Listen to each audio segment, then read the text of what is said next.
I heard a voice. Stallion whispered as she plummeted into the darkness. Just as all hope seemed lost, Byung-goo's hand reached out from above, catching her firmly by the wrist. Hunter. Min, Kun stammered, squinting in disbelief. Byung-goo nodded slowly, but it was hard to tell if it was really him. He was completely covered in strange black armor head to toe. If his face hadn't been exposed, she might not have recognized him at all. Where are we? Then Stallion asked, her voice trembling slightly. Byung-goo shook his head. I'm not sure either, he admitted. But I do know one thing. If you let go, it'll be bad. Then Stallions. Edward Frepsuland were some Adendal, but Byung-goo tightened his grip on her wrist. No, don't. Want. Huh. Hyan looked up at him in surprise. Byung-goo said seriously, if you look down you might not make it back up. Hyan felt something sad coming from him. Could it be? Memories suddenly flooded her mind. The raid on Jeju Island. The queen ant. And that terrifying monster ant appearing out of nowhere. She felt something rushing toward her, and then, everything went black. Did I die?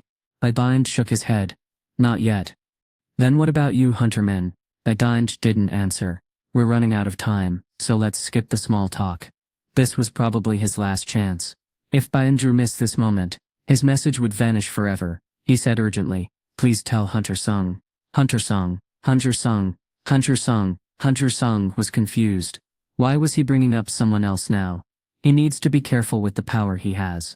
What do you mean by that? I'm sure you figured it out by now. I died once before. I plunged into darkness at the bottom of the pit, but someone pulled me back up from that endless blackness.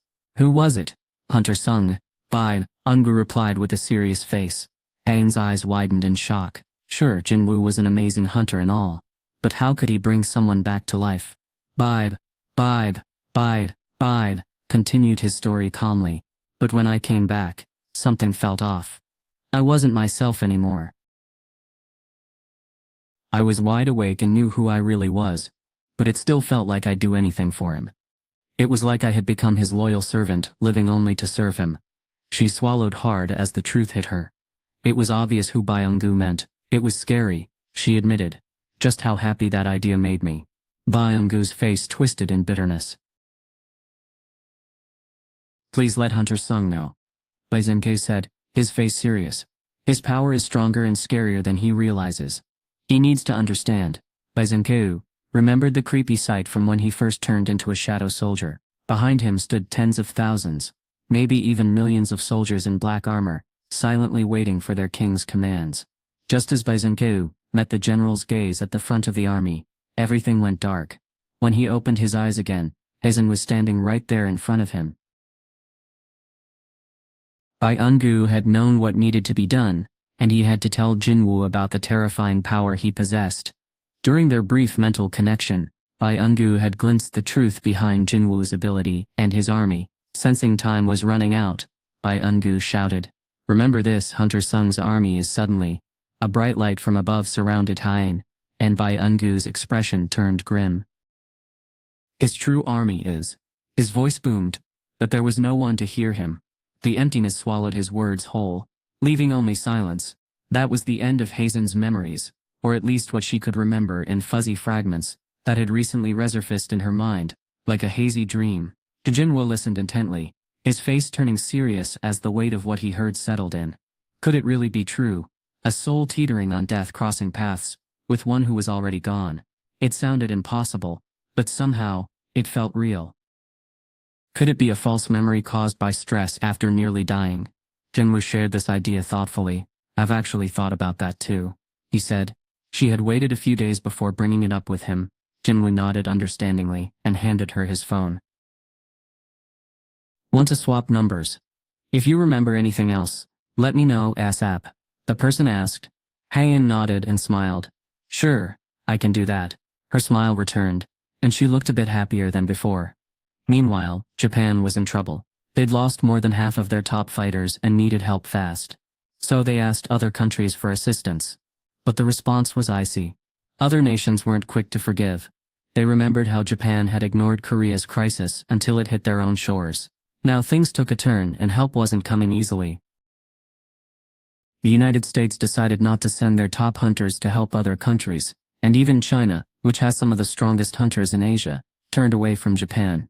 Headlines like "America leaves Japan hanging," and "Will China just watch as Japan struggles," filled the newspapers every day. With time running out, on the second day of the mysterious gate incident in Tokyo, everyone wondered what Korea would do next. While fear and despair spread, one hunter, Yuri Orlov, stepped forward to offer hope and a chance for Japan to escape its desperate situation.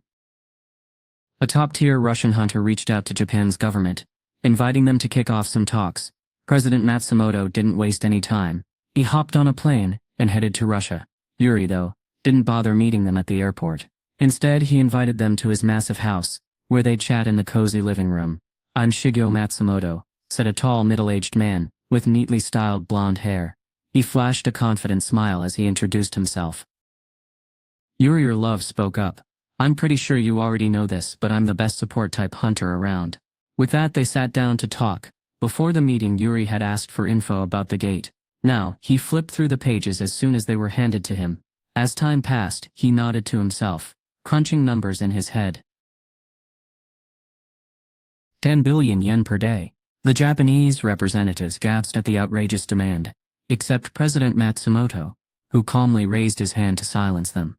The Japanese hunters sat back, clearly uneasy. Yuri smirked, his gold tooth glinting in the light. "Looks like you and I can have a nice little chat," he said with a sneer. 3,060 billion a year. That's what it'll take to save your country. I'm not asking for 100 billion a day or anything crazy. So what do you say? Pay 10 billion yen to save your country? Or give up because it feels too expensive? The richest man in the world was worth more than 100 trillion yen, so 3 trillion a year was still a huge ask. But President Matsumoto believed it was a price worth paying for their nation. With that, he made his decision. "Sure, we'll cover your fee." "Great," Yuri said, turning to his employee. "Bring me the contract, and they'll give me the signing bonus." But before his employee could move, Yuri stopped him. He turned to face President Matsumoto with a curious expression. "What's up?" House President Matsumoto smiled politely. "If it's not too much trouble," he said through the interpreter, "could we see a little demonstration of your skills? Just to make sure everything's on the same page." Yuri burst out laughing at the translation. Like, really laughing. He doubled over, holding his sides, and tears welled up in his eyes. "Ha! Oh man, this is priceless," he said, between chuckles. "Beggars can't be choosers. You're lucky. I'm not asking you to lick my boots." Two of the Japanese S-rank hunters with President Matsumoto had had enough of this disrespect. They jumped to their feet, ready to fight. "Gentlemen," President Matsumoto shouted, trying to calm them down, but it was too late. The hunters were fired up, and not listening anymore. Thud. Suddenly, an invisible wall popped up around the two hunters, trapping them in place. They were stuck, unable to move or fight back. They looked like trapped mice as they exchanged surprised glances. Yuri snickered. "Come on out if you can. Without my say-so, you won't take a single step in there." Yuri Orlov was a master at setting up these kinds of barriers. The Japanese group stood there, shocked and amazed by what they were seeing. Yuri smirked and repeated his challenge. "All right, here's the deal," he said with a sly grin. "I'll block the S-rank gate for 10 billion a day, and as a bonus, I'll let these two live. What do you say?" His gold tooth sparkled under the room's lights. It was unbelievable. This guy could trap two S-rank hunters without even breaking a sweat. Matsumoto hesitated, then nodded slowly. "I guess we have no choice but to trust him." "May I make a quick call?" Of course. The next day, Yuri Orlov's name was all over international headlines. Jin-Woo checked his stats as soon as he got home. "Let me take a look at my stats," he thought. His eyes scanned past his level, job and titles before stopping at the list of skills. Skills, Axe passive skills, unknown level. Max willpower LV, 1 elapsed. Active skills, flash LV. Max murderous intent, LV. 2, mutilation LV. Max, dagger barrage, LV. Max, stealth LV. 2, ruler's hand LV. Max. Many of his skills had either leveled up to their ultimate forms, or were almost there, ready to reach their full potential. Skills could go up to level 3, and once they hit that mark, they'd officially become max. But even after reaching max, if you kept boosting a skill, it would eventually get a major upgrade to its final form. The difference between the basic version and the final one was like night and day. For example, Dash turned into Flash, Fatal Strike became Mutilation, and Dagger Throw evolved into Dagger Barrage. Each one got a serious power boost that made them way more awesome. Jin-Woo's Dagger Master skill was taking his dagger game to the next level. He twirled the Demon Monarch's dagger on his finger like a pro, then slid it down his hand and into his palm with smooth precision. It looked just like something out of an action movie. Chag, with a quick flick of his wrist he tossed the dagger in the air, and caught it effortlessly. Too bad no one's here to see this, Jin-Woo thought, grinning. Thanks to Dagger Master, the weapon felt as natural as his own hand, like it was meant to be there all along. Jin-Woo glanced back at his skill window while flipping the dagger between his hands.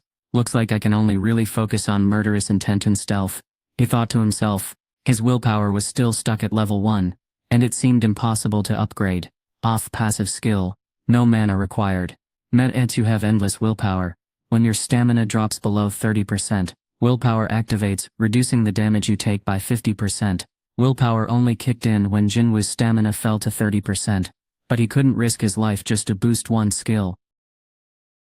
He had been in plenty of tough spots even after getting willpower, but this skill was still stuck at level 1. The issue was that Jin-Woo had become so powerful, could he even find an enemy strong enough? He decided to boost murderous intent and stealth instead, since they were still at level 2 from not being used much. Murderous intent wasn't a skill he could use every day, but stealth could come in handy all the time.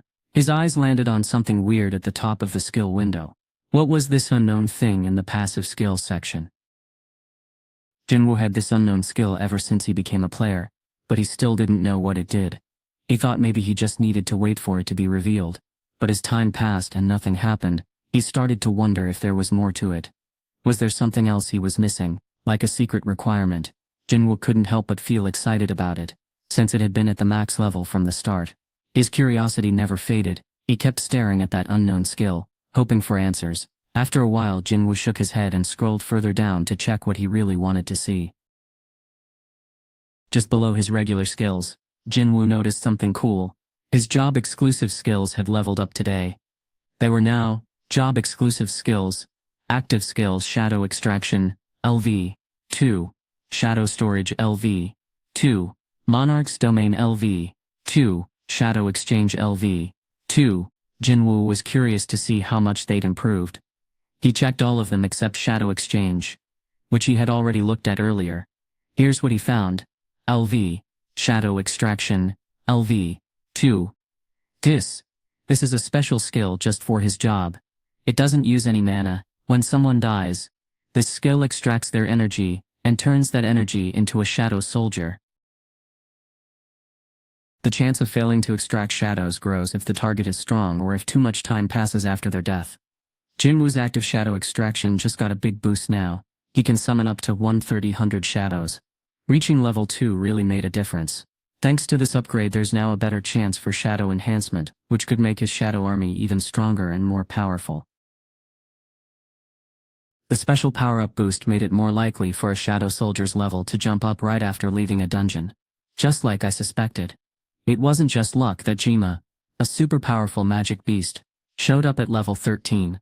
Imagine if enhancement had kicked in when I summoned Baru. He would have been even scarier than he already was.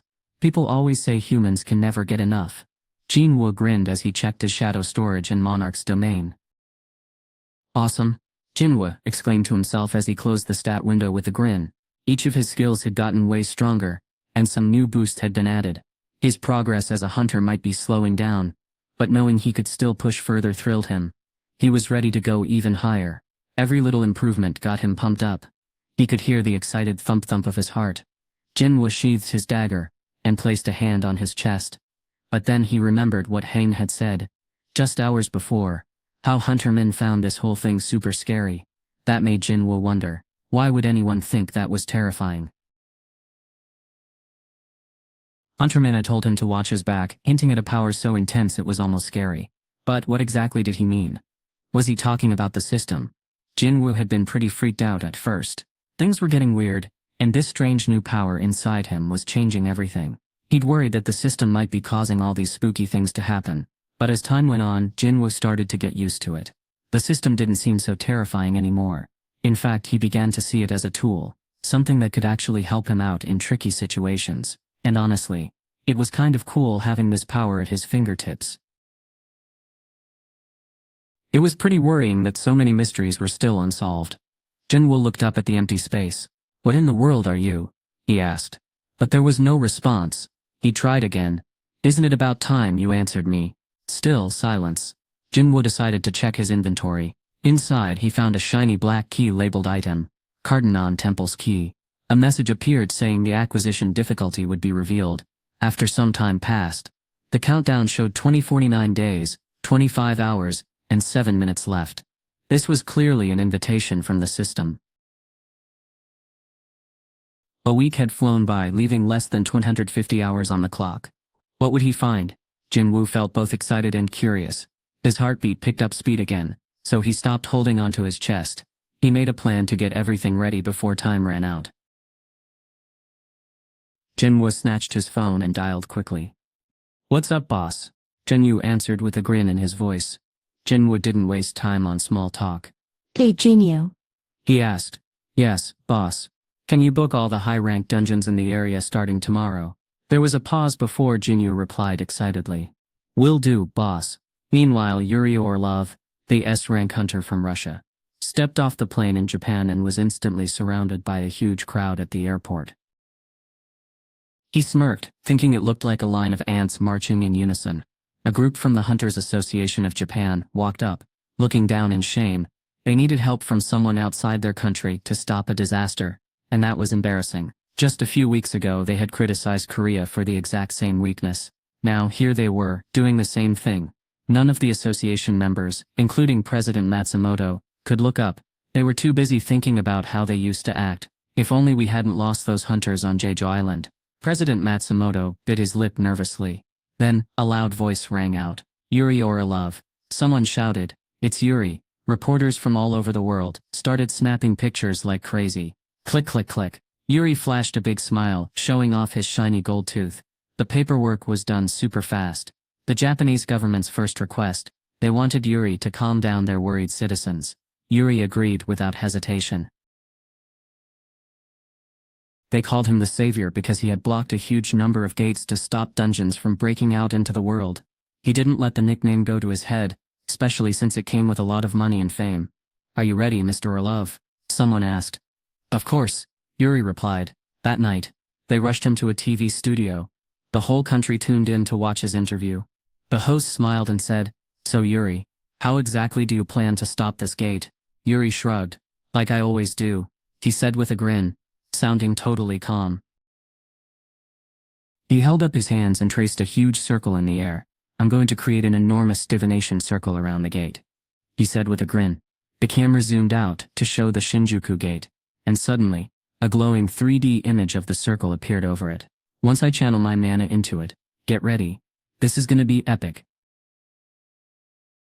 But the host wasn't so sure. He tilted his head and asked cautiously, "Are you really certain about that? It's kind of hard to believe one S-rank hunter can stop an S-rank gate." Yuri frowned a bit, clearly annoyed by the question. "What are you getting at?" he snapped. The host, not wanting to upset him, explained, "I mean, it just seems impossible. How could one person possibly block something like that?" Yuri smirked confidently, crossing his arms as if daring the host to doubt him further. The host let out a quiet sigh of relief as Yuri's tense expression softened into a grin. But deep down the host was still on edge, worried that they might have pushed Yuri too far. Yet Yuri's smile didn't waver. "If I were doing this with just my own strength," Yuri said with a shrug, "then yeah, it would be impossible." The host's eyes widened at the word impossible. They swallowed hard, thinking about what this meant. If even Yuri admitted defeat, then Japan's chances of succeeding in the raid would disappear completely. Yuri seemed to enjoy seeing the host's reaction before he continued speaking. "But here's my secret. My divination circles work by soaking up the magic around them." The host's face lit up like a light bulb. "So when you say you only need to use your mana at first." "What?" Yuri grinned. "Think of it like turning on a car engine. Once the circle is activated, it starts running on the magic in the air, becoming as strong as a giant castle wall." The host and the crew were totally amazed by how Yuri's circles worked. The Russian spoke calmly and confidently. Everyone listening to him felt their worries fade away. He explained that his barrier would become stronger as the magic around it grew. Since there was a huge amount of magic power from the S-rank gate, Yuri's barrier could trap the threat using its own strength. It was like the plan had completely backfired. This barrier would be the strongest one ever seen before. Yuri pointed at the camera, his eyes blazing with confidence, and shouted, "I'll save you. Just remember who's bailing you out of this mess." The TV screen flickered off, leaving an eerie silence in its wake. President Go of the Hunters Association slumped back in his chair, looking super annoyed. Jin-Woo, sitting beside him, scratched his head, clearly confused about what had just happened. "What do you think, sir?" "I don't know." President Go frowned with concern, as he leaned back on the couch.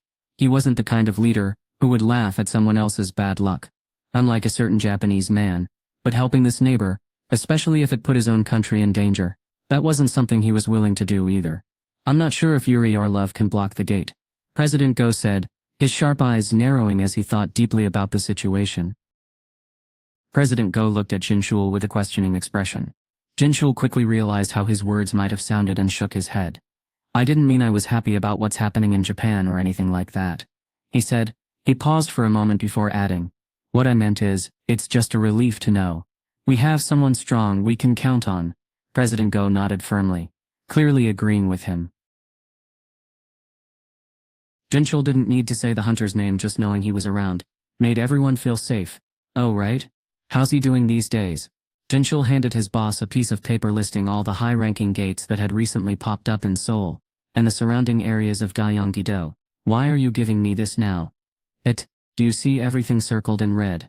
It looks like about half of the dungeons listed here." Jin-Woo wiped the sweat from his forehead. President Go's eyes widened in shock as he heard the news. "The Ashen Guild wants permits for all these gates?" he asked, sounding stunned. "All of them," Jin-Woo replied firmly. As an elite A-rank hunter and leader of the surveillance team, Jin-Woo was almost as powerful as President Go himself. If even someone as strong as Jin-Woo was surprised by Jin-Woo's minions, then maybe Jin-Woo and his hundreds of soldiers could handle this tight schedule after all. But why was he in such a rush? President Go scrunched up his face. If it had been any other hunter, he would have stepped in to stop them, no matter what. I mean, can you imagine Hunter Sung getting hurt in an A or B rank dungeon? Jin-Woo had mentioned feeling bad for those magic beasts, right? President Go nodded, a small chuckle escaping him. "If there's no problem, Hunter Sun can have what he wants," someone said. The Hunters Association was super grateful, because dealing with magic beasts isn't easy, and they were worried about his safety. "I think there might be an issue here," Jin-Woo spoke up. "What are you talking about?" someone asked. "You mean the gates? Those are controlled by some big guilds in Seoul," he replied. There were 3 major groups running things in the city: White Tiger, Hunters Guild, and the Reapers. Each had a lot of power over different parts of town. Each guild had its own turf, watching over gates where monsters popped up. But if Ashen Guild started sneaking into other zones, things might get heated. Trouble was coming their way. The 2 guys figured this out, but then the president cracked a smile, which was odd since he seemed to back Jin-Woo before. Jin-Woo frowned, curious. "What's got you so happy?" he asked. The president chuckled. "Think about it. Jin-Woo's new guild is tiny. Just 3 members and only one can fight." He found it amusing how weak they seemed compared to others.